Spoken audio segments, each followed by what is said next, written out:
I'm John Strum, and this is Real Talk MS.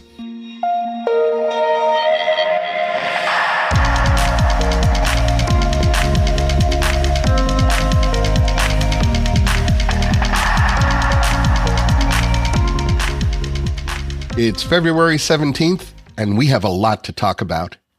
In part 2 of our coverage of the 2026 ACTRIMS Forum, you'll hear from 2 world-class experts who were both presenters at the ACTRIMS Forum, and you'll also get the perspective of someone living with MS. So we're going to dive right into these interviews. First, I'll remind you that this episode of Real Talk MS is sponsored by Able Now, a tax advantage savings program for people with disabilities. If you're living with multiple sclerosis, this is important news. Expanded federal rules mean more adults with disabilities, including many people with MS, can open an Able Now account. Able Now lets individuals save and invest money without affecting their eligibility for certain public benefits, such as SSI or Medicaid. For many of you, it can be an essential financial tool. To learn more and understand if you're eligible to open an account, visit ablenow.com, and you'll find that link in today's show notes. Each year, the ACTRIMS Forum opens with the Kenneth P. Johnson Memorial Lecture. Dr. Ken Johnson was one of the world's leading innovators in MS research and treatment. His career spanned more than 4 decades and more milestones than I could possibly name. And in 1995, Dr. Johnson spearheaded the foundation of ACTRIMS. This year, Dr. Jeffrey Cohen delivered the Kenneth P. Johnson Memorial Lecture, titled AHSCT, Current Status and Remaining Questions. Now, AHSCT is shorthand for Autologous Hematopoietic Stem Cell Transplantation, and it's a subject of significant interest on the part of clinicians and people living with MS. I had a conversation with Dr. Cohen about AHSCT, and in a moment, we'll hear that conversation.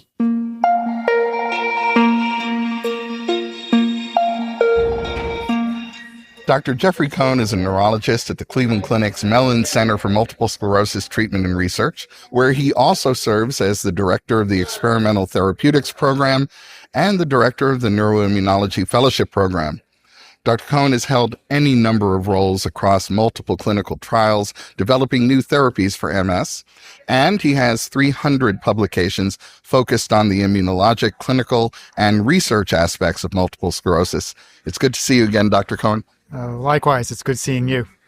The theme of this year's ACTRIMS Forum is MS at a Crossroads, and perhaps apropos of that, you opened the meeting by delivering the Kenneth P. Johnson Memorial Lecture titled AHSCT, Current Status and Remaining Questions. People living with MS often hear AHSCT described as rebooting the immune system. In simple terms, how is this different from the high-efficacy medications many patients are already taking? So the way I like to think about AHSCT is that it's a very potent immune therapy.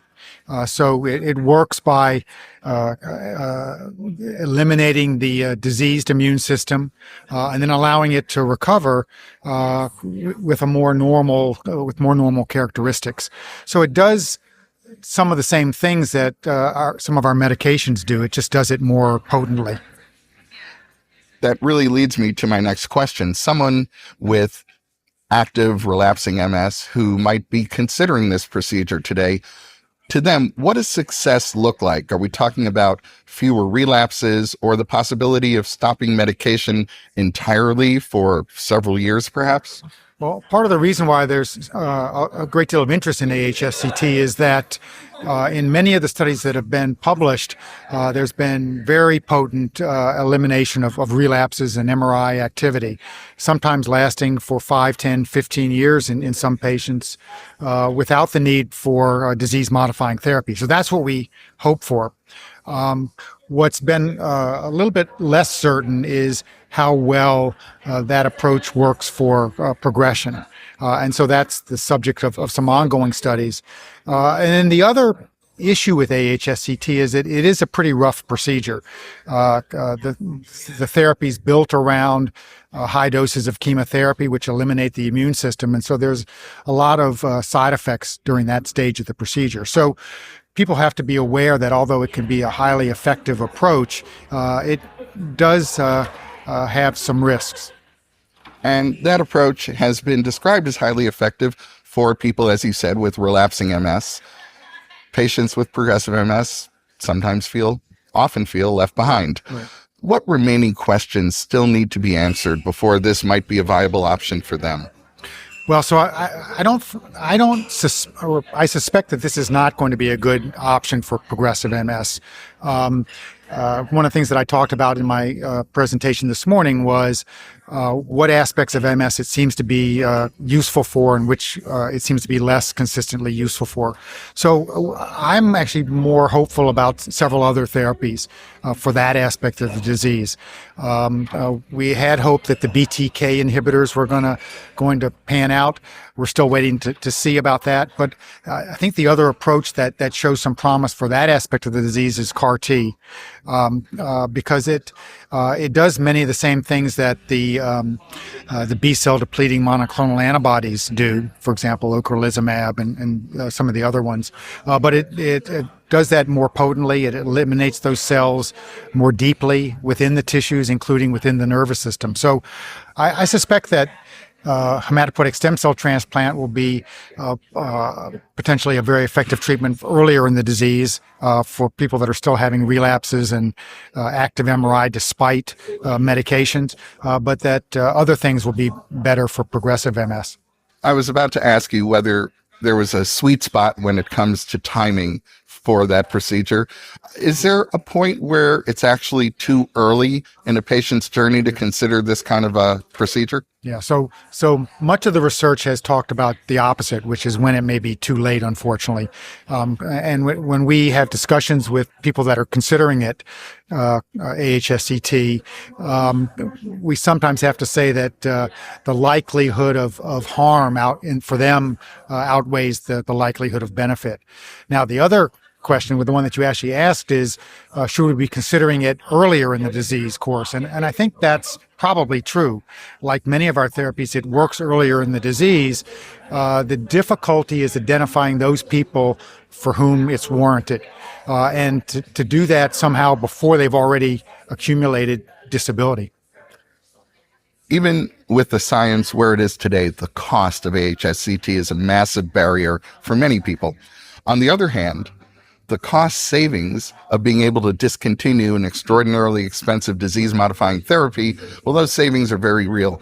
Given these two financial realities, are we getting closer to making insurance companies see this as a standard treatment rather than an experimental last resort? Right. So you're exactly right that it is an expensive therapy, but when weighed against the cost of disease-modifying therapies, it probably becomes cost-effective within 2 to 3 years. Unfortunately, currently, many of the payers take a sort of short-sighted view of things.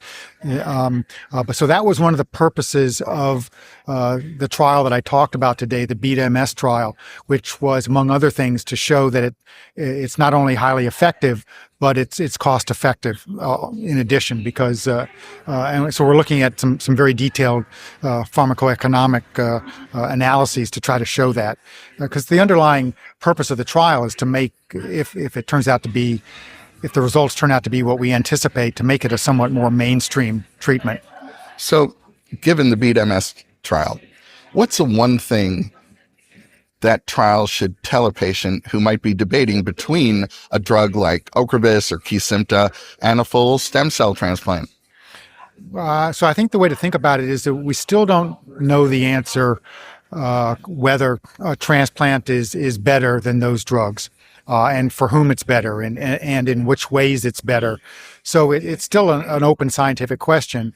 So someone considering going on one of those treatments whose MS places them at risk for future disability, they should consider the trial. The transplant's paid for in the trial, but conversely, if they end up being allocated to the medication arm, we don't just watch them get worse and worse year after year. We keep a very close watch on them, and if their therapy needs to be changed, we can do that, and including if we need to consider transplant, that's an option. And somebody who may be considering those options, where can they find more information? So they can go to the Beat MS website. Then that'll gather some preliminary information just to make sure that it's an appropriate trial for them to consider. And then that'll be sent to actually my team at the Cleveland Clinic, where we'll contact them and evaluate them further. And if it looks like the trial is appropriate for them, we'll hook them up with one of the sites. Dr. Jeffrey Cohen, thank you for all you continue to do to improve the lives of people living with MS. Thanks so much for taking a few minutes out of a busy day to talk with me. No, I enjoy talking with you. Dr. Daniel Ontaneda is a neurologist and professor of neurology at the Cleveland Clinic's Mellon Center for Multiple Sclerosis, and he's the co-principal investigator of Deliver MS, an important clinical trial whose results will certainly influence MS treatment plans for years to come. Dr. Ontaneda and I had a wide-ranging conversation that included the Deliver MS trial. We discussed how incorporating new imaging biomarkers in the way that MS is diagnosed will make it far easier to get a confirmed, reliable MS diagnosis. We talked about whether the current labels for MS still make sense when it comes to patient care. And Dr. Ontaneda explained how patients living in the real world can sometimes be quite different from what we see reflected in clinical trials. In just a moment, you'll meet Dr. Daniel Ontaneda.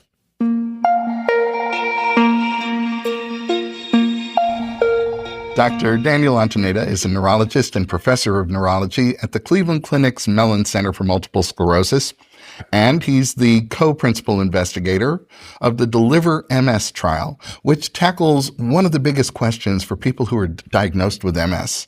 Should we start treating MS with the most powerful drugs immediately or escalate as needed? It's good to see you, Dr. Ontaneda. It's great to see you, John. You've described Deliver MS as a test of two different philosophies rather than just two drugs. For someone who's newly diagnosed today, what's the most compelling piece of evidence that you've seen so far that might suggest we should hit hard and hit early? Yeah, that's a great question. And I think it's something that almost every day I see in clinic. And I think people who have been recently diagnosed with MS, one of the first things we talk about once we confirm a diagnosis is, well, how are we going to treat the disease? And the reality is that we've got over 20 medications. And it's a little bit complicated. And I think for people recently diagnosed with MS, it can be really confusing. And sometimes it's easy to break it down. And I think the trial breaks it down, and you just broke it down yourself, which is, you can do a stepwise approach where you start with low efficacy medications, and only if you need to do you move on to the more powerful medications. And the overlying phenomenon there is that maybe if you use lower efficacy medications, perhaps you have a little fewer risks initially when using the medications, versus high efficacy may be associated with some increased risk. Now, I think the MS field has changed. When we started the study, I would say things were probably 50-50, even at MS centers. Where people said, well, I'm not really sure what I should be using, escalation approaches or highly effective approaches. Now I think that if you talk to most MS centers, people will generally say, we generally advocate the high efficacy medication. And that's based mainly on two sources of information. On the one side, it's actually randomized clinical trials where people are either randomized, flip of a coin, exposed to a low efficacy medication, and that's compared with a high efficacy medication. And when you do that, it's clear that people on the high efficacy medication do better. Now, you have to understand that that's a trial, and that many times in clinical practice, we're not just leaving patients on the low efficacy medication. That is, we're escalating quickly. And so it doesn't really exactly capture what people do in practice. And then gives us to the second piece of data, which is observational data. So here in observational data, it's not a randomized clinical trial. We just take people out of our practices and perhaps out of registries, and we compare people who started escalation approaches versus those that started highly effective approaches. And generally that data shows that the people who are on the high efficacy medications tend to do better. But the problem is that it's observational data. So on the one side, we have clinical trials that are imperfect. On the other side, we have observational studies that might have some bias associated with them. And so I think really to answer the question definitively, we need randomized clinical trials. And that's what Deliver MS is doing. Although, we did the study because we think people on high efficacy are probably going to do better. That's what we're trying to demonstrate. And at the end of the day, the trial could go either way. And to be honest, I wouldn't be super surprised one way or the other. But the reality is that, the most important thing is that patients start on some medication and that they monitor and make sure that it's working for them and that it's safe for them. Your study uses brain volume loss, or atrophy, as a primary way to measure success. Should a patient care more about their brain volume on an MRI than just the number of new lesions that MRI may show? Yeah, that's a great question. So when we were designing the study, we had a couple options. One option was we could focus on, for example, how many new lesions a person might develop on a treatment. And I think if you do that, you'll pretty much know what the answer is going to be. The high efficacy medications will probably block the lesions a little bit better. And it's probably the same for attacks. And the reality is that attacks probably are going to do better on high efficacy medications. What we were interested, though, was in a long-term question. Not attacks, not MRI lesions, but what does a person's disability look like 10 years after they started a medication? We would have loved to do from the get-go a 10-year study, but they gave us 3 years to do the study. And so in a span of 3 years, we said, well, what is the measure that is probably best at early on predicting how a person is going to do from a disability standpoint? And that's why we selected brain volume loss. We had to do a lot of work, and we got in rooms with people with MS and we asked them, do you think that, brain volume loss, that is the rate at which the brain is slowly losing volume, do you think that is something important for people with MS? And the resounding answer was yes. People care about this. We think time is brain. We think, of course, the brain is valuable. And it's natural to think that if you're preserving brain volume, you're probably going to do better in the long run. You've looked at how drugs like ocrelizumab do in the real world compared to controlled trials. What's the one thing patients do in their daily lives that most impacts how well their medication actually works for them? Yeah, this is a great question also. Whenever we talk about treatment of multiple sclerosis, we talk about not just medication. I think treatment of multiple sclerosis is something holistic and is something that involves not just the medication. It involves everything we do in our lives. And I think what we know is that people do the best when they combine an effective medication for MS and monitoring to make sure the medication is working. And at the same time, they're doing all the other things to keep their brains healthy. This is probably things that are important for everyone to do. However, when somebody's diagnosed with MS, we talk about it. So what does that include? That includes making sure that your diet is balanced, and we generally recommend a heart-healthy diet, which is lots of fruits, lots of vegetables. Don't eat a lot of processed food. Don't eat a lot of food that has a high salt content, because we know that those probably don't help MS. It also includes exercise, regular exercise. It also includes management of stress levels, which we know can be hard for all of us in our lives, and even more for those people who are stressed about a recent diagnosis of multiple sclerosis. So we provide tools for that. And I think if you combine these healthy wellness approaches with a medication that we think works and is monitored correctly, that will probably optimize your best response. And then, of course, we ask people to be cautious and make sure that they report any side effects with the medications, because we have to know about those to make sure that the balance between controlling the disease and the risks sometimes that are associated with the medications is taken care of. You and I have talked about this subject before, and you've suggested that the traditional buckets for MS, relapsing remitting, secondary progressive, primary progressive, might be outdated. If we move away from these labels, how will that change the way a doctor decides which treatment is right for the patient in front of them? Yeah, that's a good question also. And I think what we need to try to do is stay away from the labels or the buckets and describe what are the processes that are present in a person's multiple sclerosis. And we know quite well that certain treatments are really good for certain processes that we find. And the very clear example here is, for example, the presence of new MRI lesions, the presence of MRI lesions that are active. Those are measures clearly of inflammation, and those measures typically respond to an anti-inflammatory treatment. And so you might ask me, do I care about the label? No, not so much. I care about if a person has demonstration of inflammation, whatever they were labeled with, I think they probably would benefit from one of these anti-inflammatory medications.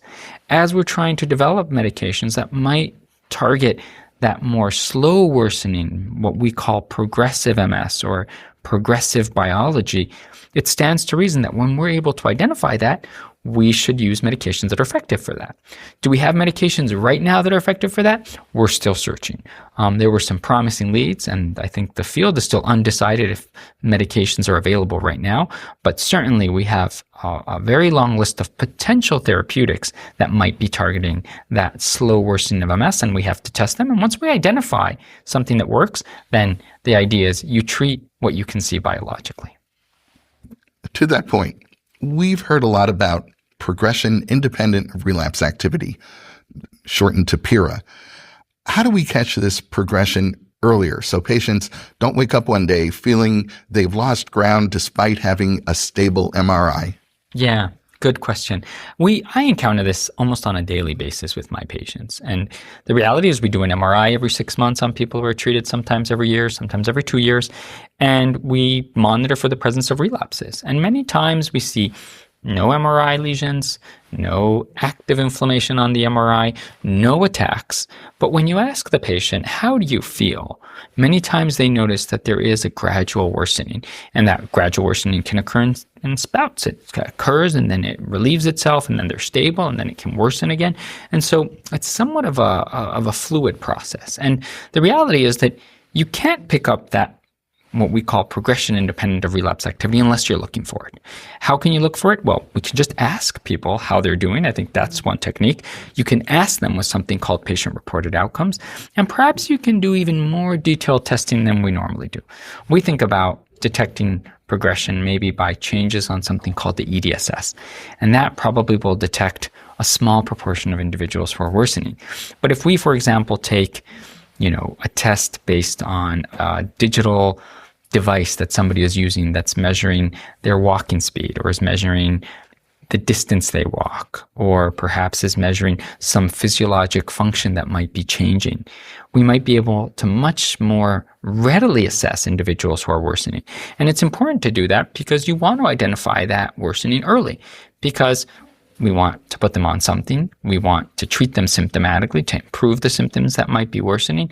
So I think the bottom line is you have to look for it. And this is the analogy kind of the iceberg, right? And so what you see at the very tip is maybe kind of what was historically we've considered worsening MS. But the more you look, there's something that's below the waterline of that iceberg that might demonstrate some worsening. As an imaging expert, you're a major proponent of using the central vein sign to make MS diagnoses faster and more accurate. How does this tool help a patient avoid the familiar diagnostic odyssey of being told they might have MS for a period of years? Yeah, the diagnosis of MS is sometimes very straightforward, but many times it's not. And many times you have individuals who might have spots in their brain that somebody has said these are suspicious for MS, and many times have to be followed over years before a diagnosis of MS can be confirmed. The central vein sign is a special type of MRI tool because it allows us to identify if spots in the brain are related to multiple sclerosis or not. The presence of a vein in the middle of a lesion actually relates to the fact that those lesions occur around the blood vessels. That happens in MS, but it doesn't happen in other conditions that might mimic MS. Migraine, small vessel ischemic disease or small strokes, other inflammatory conditions can have spots in the brain, but they typically do not have the small vein going through the middle of the lesions. So if at the get-go you can do an MRI and find these lesions, you can be pretty sure early on that it is indeed MS. And that's in the new diagnostic criteria. Sometimes might save you from having to wait and do repeated MRIs. Sometimes might save you from having to do a lumbar puncture. A lot of people are going to be very happy to hear that for sure. We're hearing that rim lesions might predict a more aggressive disease course. If a patient sees this on their MRI report, should they be asking for a different treatment strategy? Great question. I think the reality is that these paramagnetic rim lesions are a marker of perhaps a different type of biology in MS. And it's the presence of what we call chronic inflammation. That's inflammation that isn't like the typical inflammation we talk about with new lesion formation. These are lesions that might already be there that have a rim of inflammatory cells around them. We think that that is different. And we know that people who have rim lesions, the more rim lesions they have, it's more likely that their MS might worsen over time. I would love to have a treatment right now at my disposal that I could say, yes, you have rim lesions, I'm going to treat you with this medication. We had some initial signals on some medications within the BTKI family that appeared to respond better in people who had rim lesions, or there was actually, what was found was that the people who had rim lesions were the ones that most benefit from the medication. However, the overall status of that medication right now is still being discussed with the FDA. I do think that in the future, we will be able to identify a group of therapies that might be specifically good for this chronic inflammation. And then certainly, I think presence of these rim lesions might be a way of picking who would benefit from that medication. So in the future, short answer, John, I think it'll be with us soon. While we're looking at the future, I've heard you call remyelination and repair the next frontier for 2026. What's one trial or technology you're hearing about that you think will finally move us from stopping damage to fixing damage? Yeah, well, I think the remyelination field right now is really grown and developed. There are a multitude of medications that right now are transitioning from what we call basic science animal models of MS, moving into actually first in human studies, and some medications that are actually quite advanced in terms of the clinical trial development. We've seen a lot of promise in this area, and this promise is based on developments in the basic science world, where you can actually target cells called oligodendrocytes and see how medications might affect those oligodendrocytes. Oligodendrocytes are the cells that make myelin. And if we can promote these cells to produce more myelin, well, it's natural to think that if you use a medication like that in a patient, we perhaps can build up some myelin that might have been lost. So lots of different compounds. I think what we need to figure out right now is what's the best strategy to test these medications. There's different ways to do it. You can do it in people who maybe have had, MS for some time, and, you look at them because they have a, chronic lesion in their optic nerve. You might think about doing it in people who've been recently diagnosed with MS with active lesions. My personal opinion is that the earlier you try these therapies, probably right after an inflammatory attack, you'll probably get the most likelihood that you'll be able to potentiate remyelination. But these are all questions that are really good. I will say that I would remain very positive based on the number of medications and the pathways that we've actually discovered. I think that remyelination therapy will be a reality soon. I always learn so much every time we talk. Dr. Daniel Ontaneda, I want to thank you for all you do in the lab, in the clinic, to help people living with MS live better with MS. And thanks so much for talking with me today. Yeah, thank you, John. It's such a pleasure always to talk with you. And I just have to reflect that the content that you create is so meaningful and impactful, not just for people with MS, but also for us as clinicians, and seeing how you connect is really special. One thing a meeting like the ACTRIMS Forum, or really any MS research conference, is never short on is expert opinion. Some of the very best MS research scientists and clinicians in the world are on hand to share their work. What is often lacking at MS research conferences are people who are actually living with MS. That's why I feel very fortunate that Kristine Ozug, a member of the Real Talk MS team who lives with MS, was at the ACTRIMS Forum. And after the final session, I wanted to get her perspective as a patient on the research that was most important to her. In a moment, you'll hear my conversation with Kristine. The best part of every conference we attend is when I get to sit down with Kristine Ozug, somebody who's part of the Real Talk MS team, somebody who lives with MS, and somebody who has been here at the ACTRIMS Forum going through all the sessions, meeting all of the experts. And I think it's always a great opportunity to get the perspective of someone who's living with MS, because frankly, at these conferences, for one reason or another, there are very, very few patients in the room. So Kristine, what did you see? So I'll start off by saying the theme of the conference is MS at a crossroads. And we kind of talked about what that means. And I thought about that. And to me, it means we can see that research is moving in this direction of no longer treating MS relapses. That the science is evolving to look at things like neuroprotection and stopping progression and trying to stop it earlier. And also looking at treating the entire person and not just what an MRI might show. And I also think that science is evolving to look along the entire MS continuum. And that in this conference, it was particularly interesting because we saw presentations that were including pediatric onset MS, all the way to looking at older adult onset MS. So along the entire MS continuum, but also across the entire MS population, which I thought was really interesting. We have a lot of people who are sitting at home with relapsing remitting, secondary progressive, primary progressive, and at least a few of them are probably wondering, what do you mean when you say MS continuum? We had a whole session and panel discussion on the MS continuum, if you will, or what we've been talking about these past couple of years or so, are MS course descriptors, which you just listed, or clinical course descriptors, or what people know as these categories that they fit into.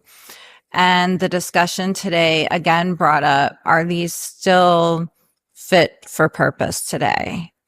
And the science, the more we find out about MS and the biology of it and the pathophysiology of it, and, you know, different biomarkers, not only on MRI, but also serum biomarkers, CSF biomarkers, and also taking into consideration what people like me are coming into their appointments saying, like, I know you're saying my MRI is okay, but I feel like I'm getting worse. And so taking all of this into consideration, what would new clinical course descriptors look like? And what would they include, like biomarkers and such, to track progression? And how would people fit into these new course descriptors? And how would clinicians have those discussions with people like me? I think the labels that get used today, that have been used for the last 30 years, they really relate to clinical presentation, how someone physically is when they walk into that neurologist's office, how fast they can do their 25-foot walk, what their 9-hole peg test looks like. All of these factors come into play to determine which bucket you're going to be included in. But as you just pointed out, there are other things happening, things that are happening in the central nervous system that may indicate a very slow but steady kind of progression, for instance, that maybe gets turned off so often and then gets turned back on so often. And that's wholly separate from the inflammatory activity that takes place that today's DMTs are very good at trying to manage. So yes, to your point, I think relapsing MS can largely be managed. Secondary progressive gets really tricky because you only tend to see or to be able to label secondary progressive MS retrospectively after someone has exhibited a different set of symptoms, a worsening that they hadn't displayed before. So nobody can walk into their doctor's office and show them that they have secondary progressive MS unless that doctor's been following them a long time, and then he or she can make their own determination. But it still comes down to a sort of looking in the rearview mirror. And does that really offer the best kind of care for someone who's living with MS? I think the science is getting to the point where we can do better now. And that's why we've, I think, seen some of the presentations we've seen and heard some of what we're hearing lately about perhaps coming up with new ways to describe MS. What else caught your eye here? Well, for what you were just talking about, it just reminded me of two things.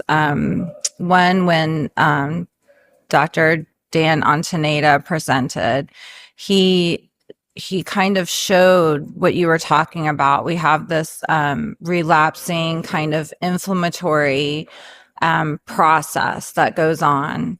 And then we also have this neurodegenerative kind of progressing process that goes on. And they can go on independently of each other, but they also can overlap and go on at the same time. So like both can be true. And that is, I think, the tricky part. And like you said, we have the DMTs to treat the one, but we're not so great at treating the other. And I think they're still trying to figure out why some people have one, not the other, or why some people can have both. Or, is it also age that, we saw some presentations on age, and with aging comes reduced ability to be able to, remyelinate on your own and reduce neuroplasticity.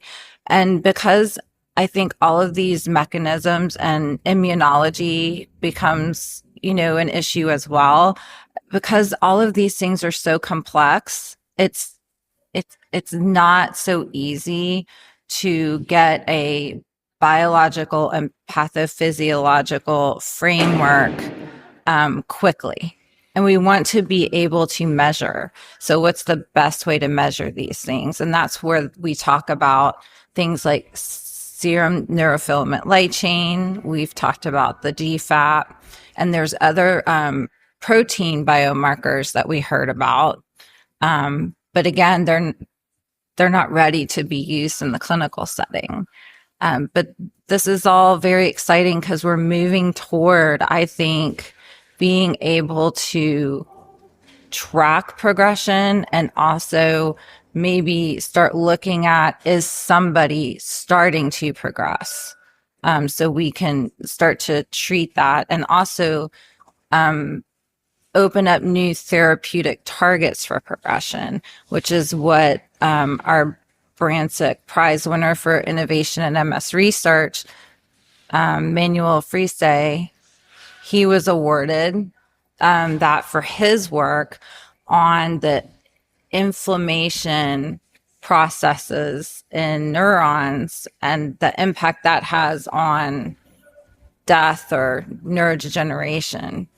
And that's very important for us to understand because that's what really starts to drive progression. Well, I think what Dr. Freese really uncovered in his work is the new concept that when nerve cells are under attack from inflammation during an MS relapse, for instance, they're not passive victims of that attack. Those nerve cells want to fight back and against the demyelinating attack. And so I think, as you pointed out, that represents a new way of thinking about how to stop that inflammatory activity, how to beat that demyelinating attack and allow those nerve cells to survive. which means we limit the amount of damage, which means we limit the amount of progression, which means we limit the amount of disability. So yeah, I think all these things, where they're headed, I think is, toward a more personalized approach, because as we can define MS by the different biological mechanisms that are taking place in an individual, you treat those processes, which may be different than what's happening to the next person who's in the waiting room in that neurologist's office. And so it opens a door to really creating personalized treatment plans that are going to stop MS for that individual, slow progression, stop progression. And in many cases, we're getting a little ahead of ourselves in the future, but the next step is myelin repair and being able to restore some of the function that's already been lost. Right. Somebody described it to me today as we're on the cusp of a lot of really, really good things. Yes. And that was also the thought I had about us being at this crossroads, or as when you and I were talking, is it more of an inflection point? Because we are on the cusp, I think, of so many things, really converging at the right time to be able to make all of these exciting changes and treatments, and with the course descriptors and the biomarkers and the new treatments to stop or slow progression. And I feel like we're almost there, and we can keep going with this work and just really make a difference in the lives of people living with MS and their families and everything. So it's always very exciting to hear the work that's being done. So you may have answered the question I'm about to ask you, but do you have a big takeaway from this conference? I think that people are working very hard, and they're working very hard on the right things. Everybody knows that progression is an unmet need. And particularly with some results we heard today at the end of the late-breaking abstracts, we heard an update on some results. They're not final on the frexalimab trial, which seems promising so far, but it's still early days. And then we did hear on the fenebrutinib trial, phase 3 for primary progressive MS.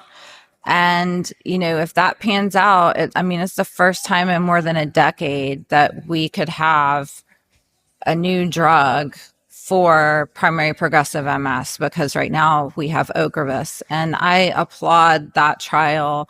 It was a very brave trial, a landmark trial, in my opinion, that they tested that BTK inhibitor against Ocrevus, and they had good outcomes. 12% risk reduction in disability, and another outcome that wasn't specifically a trial endpoint, but I still think a very good outcome in the 9-hole peg test. They had a 26% risk reduction in progression compared to Ocrevus on the 9-hole peg test, which is important for hand function and dexterity. So that was a big takeaway for me, and the hope for people that live with primary progressive MS. Well, it's funny. Your big takeaways are the same as mine. So I'll see you in a few months at the Consortium of MS Centers annual meeting. That sounds great. That's going to wrap up this episode of Real Talk MS. Real Talk MS is powered by the National MS Society. And you can share this episode of the podcast by letting your friends or family members know that all they have to do is point their web browser at realtalkms.com/442. You'll find that link in today's show notes, so you can easily copy and paste it right into an email or a text. I hope you're planning to join me next week on Real Talk MS when we unpack part 3 of our coverage of the 2026 ACTRIMS Forum. I'm John Strum. Thanks for listening. Stay safe and make healthy choices.